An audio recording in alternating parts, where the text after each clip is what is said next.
and welcome to Getting to Good Enough, a podcast to help you let go of perfectionism so you can do more of what you love. I'm Shannon Wilkinson, a life coach in Portland, Oregon.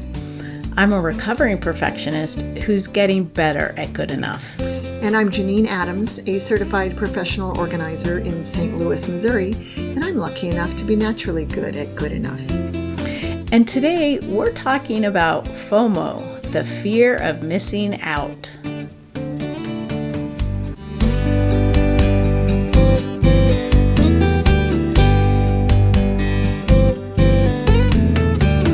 Janine. Hey Shannon, how you doing? I'm doing great. How are you?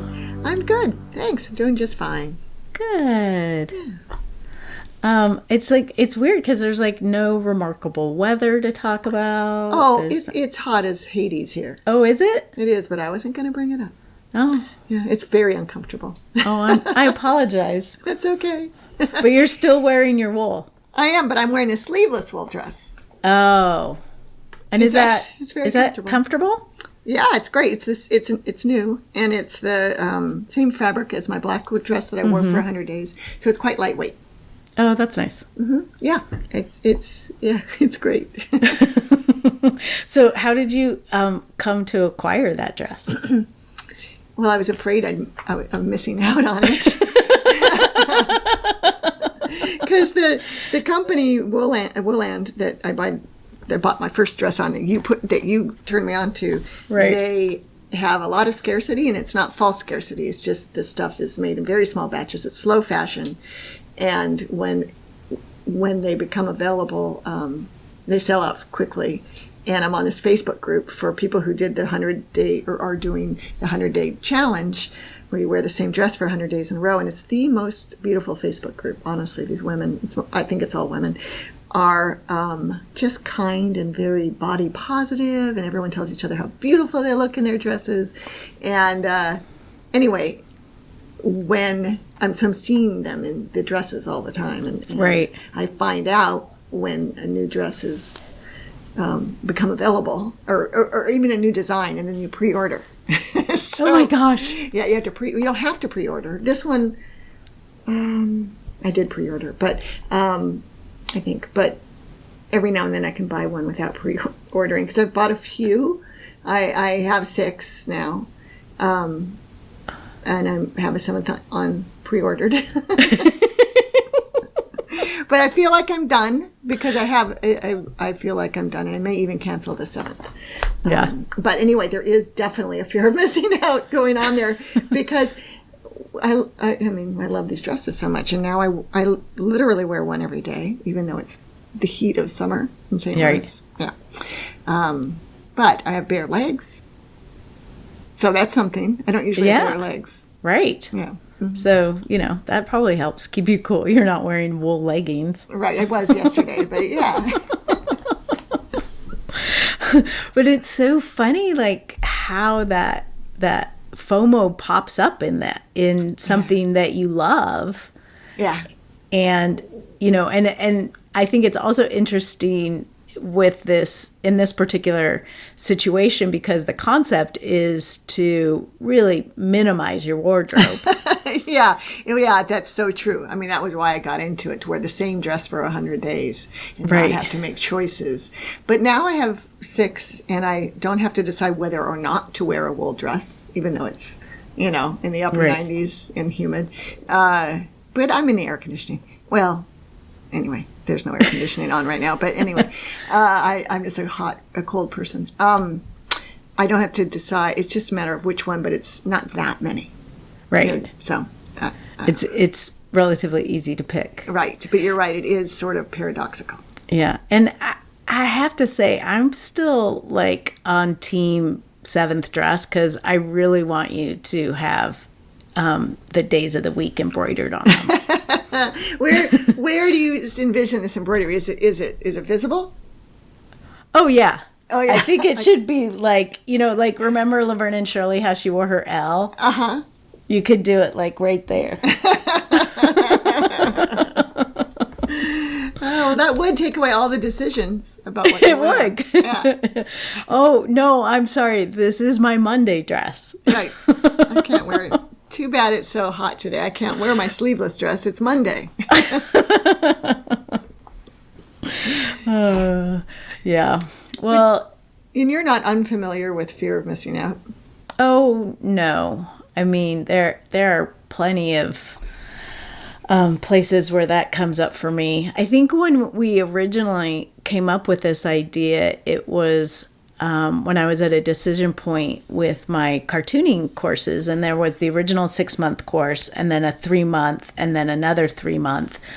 And I did the first 3-month extension of it, sort of the additional course, the part 2 or whatever. And then I was deciding about part 3, and I realized that sort of my prime motivator for wanting to do it was I didn't want to miss out on something. Mm-hmm. It wasn't that I wanted to do it. It was that I didn't want to miss out. And you knew the people who were going to be going on to the next class probably, right? Yeah. So you had a cohort and Yep. and they were going to experience something that you weren't going to experience if you said no.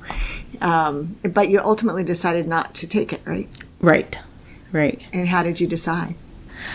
Well, I had that realization that I was being motivated more by what I didn't want, what I was afraid of, than what I wanted.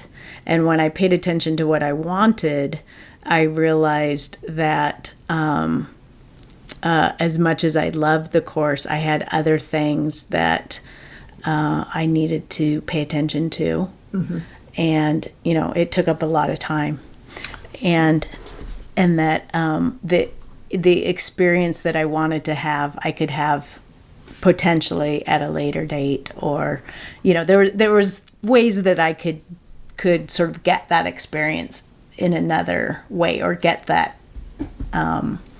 education, I guess. I mean, it wouldn't be the same, but once I realized that I didn't want to do it because I wanted to get the skills that I would gain by spending another 3 months doing what I was doing, then it became pretty easy to make the decision. Well, I wouldn't say easy, but easier. And how did you feel when did you have to decline it, or was it just a matter of not signing up, right? So, I had to decline it. Oh, you did. So when you declined it, how did you feel right after that? I felt relief. Mm-hmm. It was like relief, like that's the right decision. And there definitely is a twinge, and I still have a little twinge of, but I wonder, what I could have done if I would have continued. But it wasn't the right time. Mm-hmm. So. Yep. So there it is, like getting in touch with what's important, right? Exactly. Mm-hmm. Exactly. And I find so often that the thing that helps me when that fear pops up is just reminding myself there are a lot of things I'm saying no to. Mm-hmm. And I'm fine. Right. Like, spoiler alert, it's okay. Right. And every time you say yes to something, you're saying no to something else. So, right. Yeah. I mean, it's so easy to get caught up in that. And, yes. The next thing that everybody's doing, or the popular thing, or, something like my wool dresses that if I don't do it now, I might never get a chance to buy that particular dress again, which isn't actually true, but also I could always resell it. There's a huge market for used woolen dresses. Right. It's so funny. Yeah, I know, it's crazy. So taking that step back, well, when we started talking this afternoon, we were talking about the crazy used car market.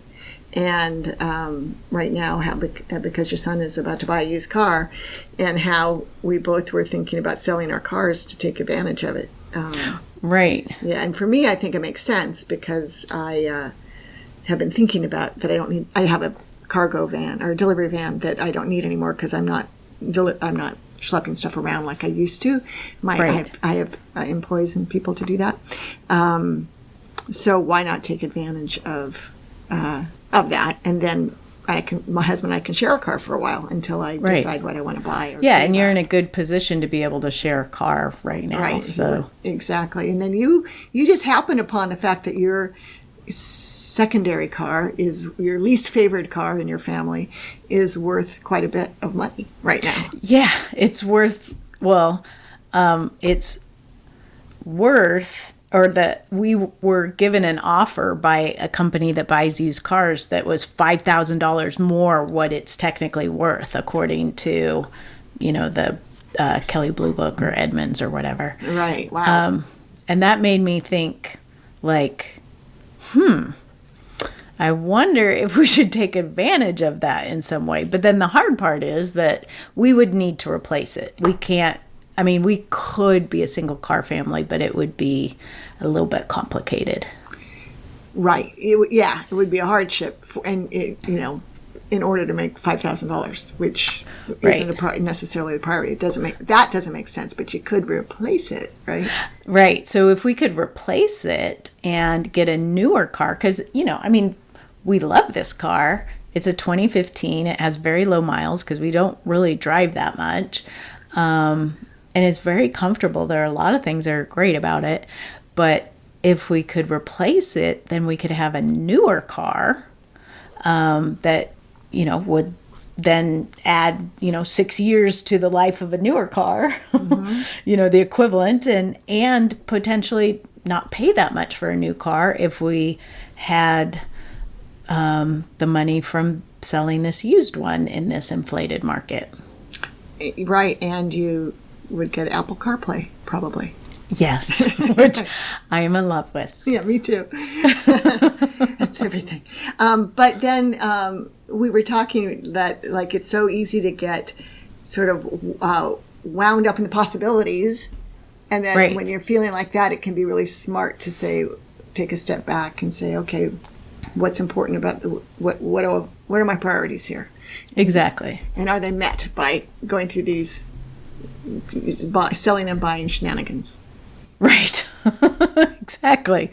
Yeah. I mean, and because it's like, oh, there's this really hot market right there, and I don't want to miss out on it. Right. Right. Yeah. And so that could be valid, right? Like in my case, I kind of think it makes sense for me to sell my van because I don't need it. Right. But it might not make sense if I needed a similar van. Yeah. Yeah. Yeah. And just in thinking about it, it's like, well, so really what's important to me? Like, I don't know if it makes sense to spend $5,000 or something to get CarPlay. when you I mean, there is something to be said to having a car that's 6 years newer than the car we have. Right. But it's a Honda. We could potentially drive it forever if we wanted to, or sell it in 10 years and still get a good amount of money for it. Right. Yeah. Right. So we discussed it and it became more important to us, if it felt more important to us to have a couple more bells and whistles and also have a car that was, 6 years newer than our current car, then it would make sense to do it now. If those things are not that important, then why go to the trouble? Right. Right. It just occurred to me the same is true of real estate right now. Somebody said to me yesterday, I was talking about how the real estate market in our little street is crazy high, and like it is so many places. And one of my friends said, "Oh, do you guys think about selling your house?" I'm like, "Are you kidding? No way. I'm way too lazy for that." Yeah. But people who can do that, I have friends and clients who have put their house on the market in order to take advantage of the market. Of course, you have to know where you're going in order to do that. Well, that's the problem. You then have to replace it. Yeah. Yeah. I mean, so like in one of my friends' cases, her husband's about to retire and then they're moving. So they just rented a house for the interim. But it's not even easy to do that. to rent a house. But yeah, it's like you have to think about the effort behind it, and is it worth it for whether it's selling your car or selling your house. I mean, oh my God, I'll probably die in this house just because I don't want to go through the effort to put it on the market. Plus, we just got new decks. We have to enjoy them for a while. Right. Right. Yeah, people who can move on a dime amaze me. Like for whom it's not stressful. Yeah. Amaze me. Yeah. Yeah, it's amazing. But, every time I have one of these ideas, like, oh, this thing is happening, I wonder if we should do it. Usually what the point I end up at is, that seems like too much work. Right. Wait, and I agree with you 100%. But you have done some amazing things that to a normal person would look like way too much work. Like when you annexed a part of your yard in order to sell the rest of the house and keep part of the yard, and then you put a building on it. Right. So your idea of too much work is different from mine, I'm going to say. Yeah, well, but, I've become much lazier in my old age. Yeah, okay. I hear you. My threshold has shifted significantly. Yeah, I get you. But, yeah, but knowing that threshold is really important. We're embarking on a big project and living in a historic district makes it very complicated, a building project. And I'm really having to gear myself up to do that. Oh, yeah. Absolutely. But it'll be great. Yeah. Yeah. Yeah, I think so. But yeah, it's really interesting. Whenever I realize that it's this fear motivation, it's definitely worth taking a beat and checking in with what's really motivating it here and what really matters, and does that align with your values. And also, I would think recognizing that what's important to us changes as we age in particular. I mean, I'm thinking what you said about how our threshold changes about what's too much work, but it's also true of what's important to you, like looking, as you get, I'm in my late 50s, thinking about retirement. It's a whole different lens to put on stuff, right? Right. So you don't just say, I don't just say, I always wanted a Mazda Miata. Since I was in my 20s, I'm going to get one now. Right. When it's really hard to get in and out of one. Boy, do I hate that car. But Barry loved his Mazda Miata until it was unfortunately totaled. Yes. Yes. But boy, I brought it back to cars, didn't I? Huh. You did. I think I have well cars done. on the mind. Yeah, I feel like we're going to be having another conversation about cars in the not too distant future. Yeah. But we would like to hear from you, our listeners. Do you experience FOMO? What do you do when you have it? You can let us know on Facebook or Instagram at Getting to Good Enough, on Twitter at GTG Enough. You can head over to our website, gettingtogoodenough.com, and leave a comment in the show notes.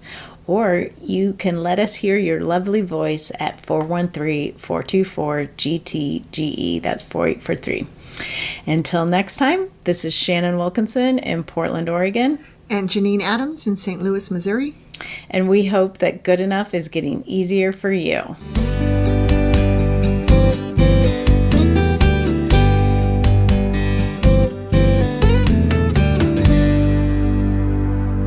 I really want you to sell your car so I can get that itch scratch vicariously. Oh, there you go. It would be a 2-for-1. Yeah, exactly.